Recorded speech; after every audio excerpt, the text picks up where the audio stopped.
In this tutorial, you're going to practice blending 3 separate spheres using 3 different blending methods in Procreate.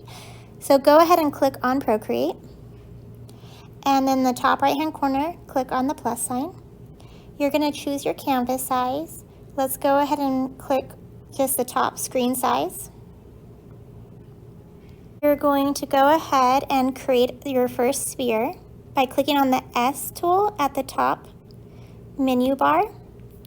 You want to make sure add is in blue. You want to make sure ellipse is checked in blue. And then you're going to put your pen tool on the screen in the upper left hand corner and drag it down and make sure it looks round, not oval shape. So we'll go about that big. And then you're going to choose a color for your sphere. So you click on the top right hand corner, and then you can play around with picking different colors. I want to choose a lighter value red, so we don't want to be down here in the dark. We want to be somewhere up here. And then what you can do is you can click on the red dot in the upper right hand corner and then drag it down to your sphere and let it go, and it will paint bucket it in for you. We're done with the selection tool, so go ahead and make sure you deselect that, because if you forget, then later on you won't be able to draw anywhere else except for inside of that circle, which won't work for this tutorial in the future. Then I'm going to go ahead and click on my layers to see what's going on there. I'm going to go ahead and add another layer by clicking the plus sign. And I want that layer to be right above our red shape layer. And I'm going to click on layer 2, and I want to make a clipping mask. So with a clipping mask, I can only draw wherever that shape exists, so it helps save us some time. So now what we're going to do on layer 2 is choose an airbrush that you like. So I'm clicking on the brush, I'm choosing the airbrushing category, and then I'm going to click on soft blend. And then I'm going to go back up to my color selector, and I'm going to choose a darker color. So something right around there would be good. I can play with the size of my brush. So the higher I go, the bigger the size. The smaller I go, the smaller, but it's easier to blend with a bigger brush, but too big won't work for us either. And this is how transparent it's going to be. So I want it to be kind of transparent, so let me lower that down. And I want my size to be around 10% is fine. And then I'm going to do a C shape. And then the harder I press with my pencil, don't press too hard, we don't want to break them, but the darker is going to apply that color. And then I'm going to go right around this edge and try to round this all off. Make it into a nice shape. Notice that the light is over to the right top side more, so it's not directly centered. And then I'm going to go and add some reflected light. So I'm going to go back to my red, my brighter red, and then I'm going to right outside this area. Notice I am coloring outside of the shape because I just want the overspray to hit on that corner of the sphere. Okay. I'm going to go for an even lighter red for my highlight. And then you just keep going back and forth with your values and finesse it. So maybe I want a little bit more red to be right in here, so I'm going to go right around there until I get a believable sphere. Once you're done adding your lightest area, the shadow edge, which is that darker C shape, and your reflected light, where the light bounces back up and makes that dark side just a little lighter again, you can go ahead and start working on the shadow. So what you're going to do is you're going to click back on your layers, and we need to create another layer, so click on the plus sign. But we want to take this, so put your pencil on it and then drag it underneath layer 1 so that we can shade underneath everything. Notice we're not making it into a clipping layer or anything like that. I'm going to change my color to some sort of gray. And then I am going to start coloring my shadow underneath. That's kind of too big of, let me undo that. Kind of too big of a shadow, so I'm going to go ahead and make my brush smaller. It's going to be darker right along where the sphere is touching the ground. You're going to have a crisper edge on the right side, and then you're going to have more of a blend on the left side. So what I'm going to do is I'm going to take my eraser, and then I want to make sure that I have that as an airbrush too. I want to take away, let's make it a very transparent, a little bit, that's too much. A little bit of the value here because I want it to kind of blend itself out. And then I'm going to make it even smaller, and I'm going to sharpen up with my eraser. I'm going to erase back out a sharper edge on that right hand side. So kind of taking things away, because it happens to be that shadows are crisper the closer they are to the object. And then as they go to the left or farther away from the object, it's going to be very blurry. So I can do something like that, crisper on that side, and leaving it more blurry on the left side. So now we're going to do another sphere, but instead of using the airbrush, we're going to use a Gaussian blur. So let's go ahead and click on your layers. Have it selected at the top layer because we want to create a new layer and we want that to go above that.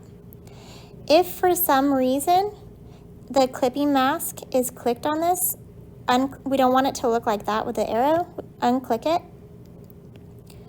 And then we're going to do similar steps like we did for the first sphere, where we're going to go ahead and, let's click out of this. We're going to click on the shape tool at the top of the menu, the clipping shape tool. You're making sure add is selected, ellipse is selected, and we're going to drag and drop another sphere in here. Make sure it's nice and round. You can go ahead and change it to another color. And then I'm going to drag the blue dot at the top right-hand side of the screen down to where I'm working. I'm going to unselect the S tool.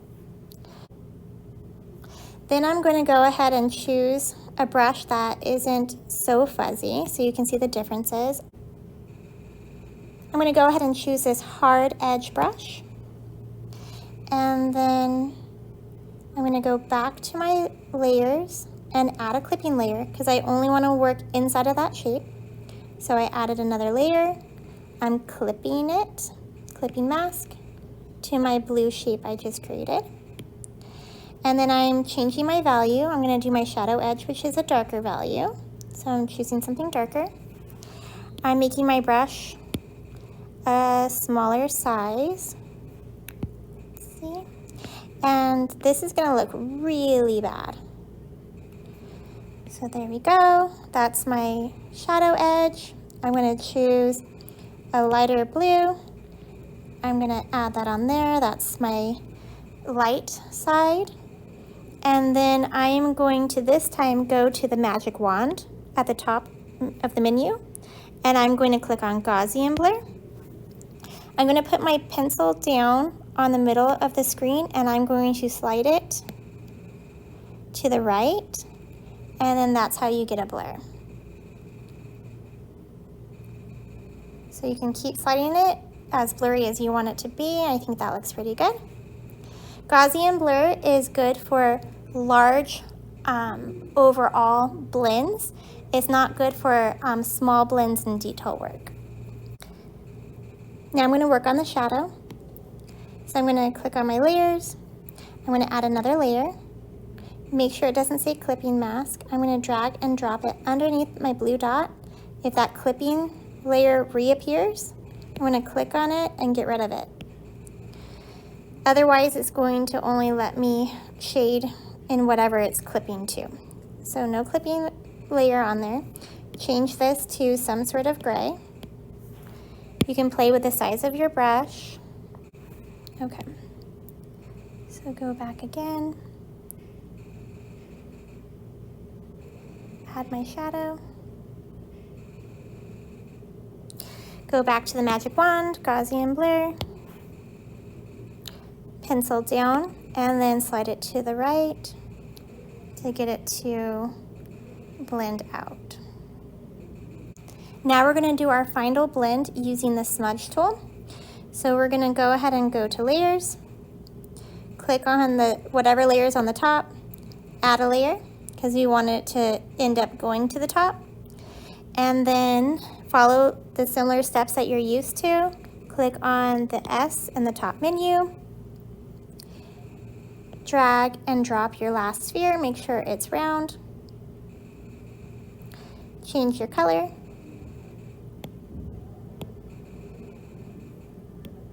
drag and drop your color in, turn your snipping tool off, and then change your value to add your shadow edge. So it's choosing something darker. Click back on your layers, add another layer, make it into a clipping mask because we only want to work inside of the green. And then go ahead and add your shadow edge, your light side. And this time when you're blending, we're going to go to the top menu and choose the smudge finger. And then the harder you press, the more it will blend, so just kind of lightly press to begin with. And then just kind of go in circles until everything is blended out.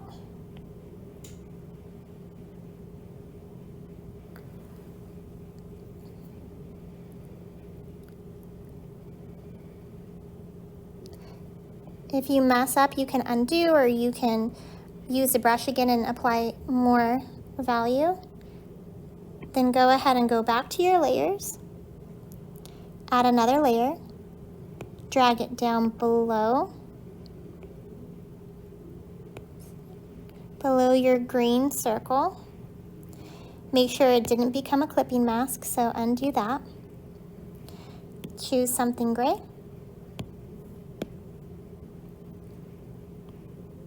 Oops, I have my S tool still applied, so I gotta undo that S tool. And then I'm adding my values. The harder I press, the darker the value is gonna be on this particular brush. Just adding that in. And then again, we are only using the smudge tool to blend everything out.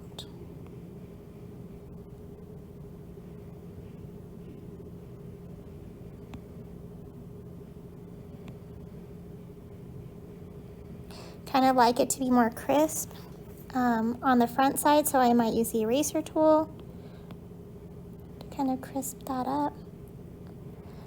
Nope, my brush was too big.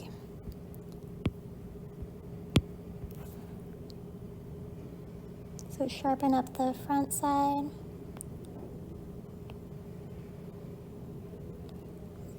And then fuzzy out on the left-hand side.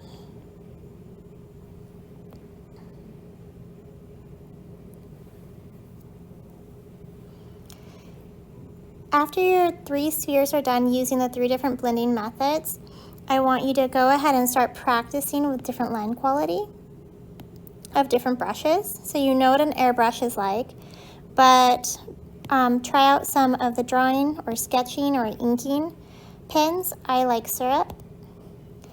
And you can choose whatever color you want and practice with these brushes. Change size, change opacity. You can also go to the brush, click on it. I don't want you changing too much stuff in here, like actually don't change any of these settings because they'll stay that way for the next time. The only thing that you can change is stabilization. streamline, and then change the amount. So I'll show you the difference. So if I don't change it very much, you can see how kind of jittery my marks are. And I'm going to up streamline even more.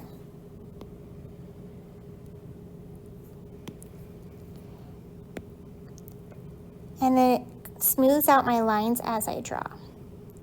You can also practice making a shape, like a circle shape, and then hold. And then it makes it more circular for you that way as well. So practice lines all across the bottom. Mark making, you can practice drawing something. And then this is what's going to get turned into me in Google Classroom. So when you're all done practicing, what you're going to do is you're going to get out of Procreate by swiping from the bottom up. Then you're going to go into the drive. You're going to sign into your school drive. And then you're going to go back to Procreate. You're going to go to Gallery. And you're going to go to Select. Select your artwork that you just completed. And you're going to click on Share. And you're going to click on JPEG. And then you're going to click on Drive. And then you're going to click on Upload.